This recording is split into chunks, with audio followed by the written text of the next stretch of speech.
News for nation पर आपका स्वागत है और मैं हूं आपके साथ प्रार्थना। ये वो बिहार है जहां पर कानून व्यवस्था काफ़ी ज़्यादा दुरुस्त है, ऐसा सरकार की तरफ से कहा जाता है। ये वो बिहार है जहां पर सरकार ये कहती है कि यहाँ पर अपराधियों की कोई जगह नहीं है। ये वो बिहार है जहां के मुख्यमंत्री कहते हैं कि यहाँ की महिलाएं हमारी बहन और बेटी है, इन पर कोई आंच नहीं आने देंगे। लेकिन आज जो स्पेशल रिपोर्ट हम आपके लिए लेकर आए हैं उसे सुनकर के आप भी सन्न रह जाएंगे। दरअसल इस स्पेशल रिपोर्ट के जरिए हम आपको बताएंगे कि बिहार में महिलाओं के कैसे मर्डर किए गए थे। कभी पति से झगड़ा हो जाता है, कभी तांत्रिक का मामला सामने आता है, तो कभी लव का एंगल सामने आता है और उसके बाद होता क्या है, होती है हत्या, वो भी महिला की। तो चलिए आपको भी बिहार के अलग अलग जिलों के हाल फिलहाल के कुछ घटनाओं के बारे में बताते हैं जो आपको भी सन्न कर देगी। में रिश्तों में कत्ल की खबरें अब आम हो गई हैं। हाल ही में मोतिहारी से नवादा तक हुई महिलाओं की हत्या की अलग अलग वारदातों ने एक बार फिर से सनसनी मचा दी। मोतिहारी के रक्सौल में जहां दूसरी पत्नी से विवाद पर पति ने तांत्रिक की मदद से पहली बीवी को मरवा दिया, तो वहीं रोहतास जिले के डालमिया नगर की एक महिला की अवैध संबंध में हत्या करा दी गई।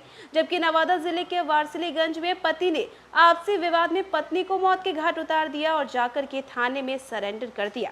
2 दिन पहले ही कैमूर में खाना बनाने के विवाद में पति ने पत्नी को मार दिया था। रिश्तों और संबंधों में कत्ल की इन घटनाओं ने समाज पर गहरे सवाल खड़े कर दिए थे। पूर्वी चंपारण जिले के रक्सौल में दूसरी शादी करने वाले पति ने पहली बीवी को मार दिया। महिला की हत्या ट्रेन यात्रा के दौरान की गई थी। पुलिस ने 45 वर्षीय मीना देवी के आरोपी पति तपेश्वर सहनी, पति की दूसरी बीवी लक्ष्मी देवी और तांत्रिक सिकंदर सहनी को गिरफ्तार किया। वारदात 17 जून को हुई थी, लेकिन इसका खुलासा 3 जुलाई को हुआ।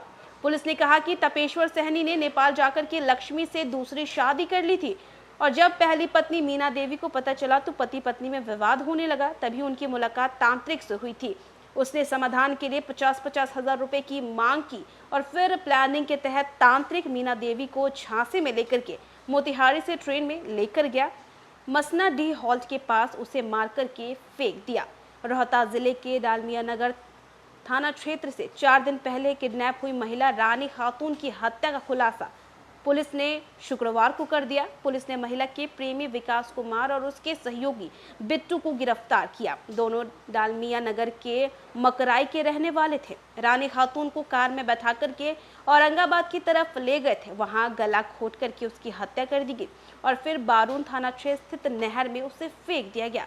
विकास ने पुलिस को बताया कि रानी से उसका 2 सालों से अवैध संबंध था। महिला के पास उसकी कुछ आपत्तिजनक तस्वीरें थी। उसको लेकर के रानी उसे ब्लैकमेल कर रही थी और मृतका के बेटे की शिकायत पर पुलिस ने एफआईआर दर्ज की थी और पुलिस को 1 दिन पहले ही महिला की लाश मिली थी।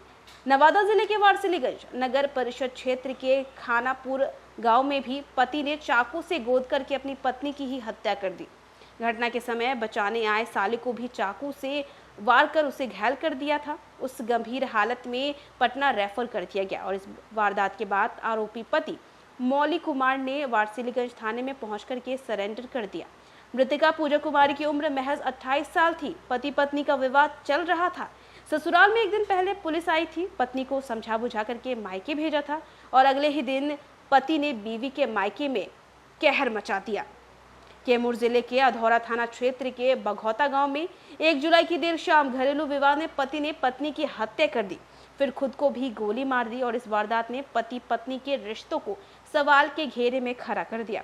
बताया गया कि पति जयहिंद सिंह समय पर खाना नहीं पकाने को लेकर के और उसके बाद 36 साल की पत्नी रीता देवी से झगड़ा हो जाता है। पति का आवेश में आकर के पति ने एक नाली बंदूक से पत्नी का मर्डर कर दिया और फिर खुद को भी गोली मार दी। जय हिंद का वाराणसी में पुलिस हिरासत में इलाज भी चल रहा है। देखा आपने, कभी झगड़ा, कभी लव ट्रायंगल, तो कभी आपसी विवाद को लेकर के किस तरीके से महिलाओं की बेरहमी से हत्या कर दी गई। कभी उनके प्रेमी ने उनकी हत्या कर दी तो कभी किसी के पति ने उसकी हत्या कर दी। छोटे मोटे विवाद रहे, लेकिन इसका अंजाम तो महिलाओं को ही भुगतना पड़ा। तो फिलहाल के लिए बस इतना ही। न्यूज़ फॉर नेशन पे खबरों का सिलसिला लगातार जारी रहेगा। तब तक के लिए नमस्कार।